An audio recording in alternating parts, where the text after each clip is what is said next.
let's peel back the layers of Pluribus to dig into its message behind individuality versus a collective hive mind. So collectivism is essentially the idea of emphasizing the welfare and interests of a collective group or community over individual desires, which promotes the idea that individuals should prioritize the needs of the group and work towards shared goals, values, and ethics. I think we've seen enough grenades blown up in our face to know that the hive mind's goal is not to let their life be their own. Otherwise, they would not be seeking the means to cast a genjutsu and trap them in their infinite tsukiyomi. Generally, the idea of life being your own appears to be a red herring or distraction in Pluribus, a trap which the hive mind sets to lure in the lucky few who survive the excavation with a handful of luxuries and offer the world to them in this near term, simply to buy time until the hive mind can figure out how to purge their individualistic qualities by forcing them to join them. Lakshmi, Jume, and other survivors of the hive mind virus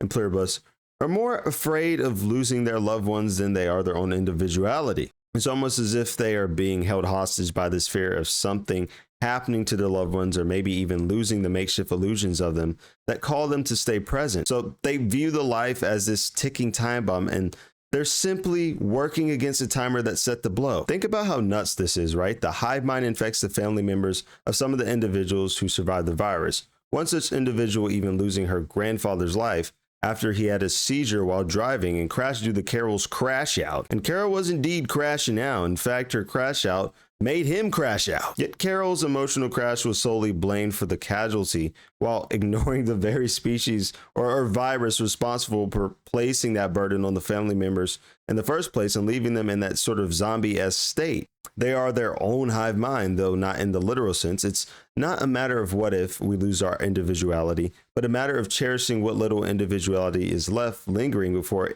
inevitably succumbing to the hive mind. Thank you all for watching, and if you took anything from this video, I want you to hit that like button below and subscribe, and check my profile for the full video. And check the link in my profile for the full video.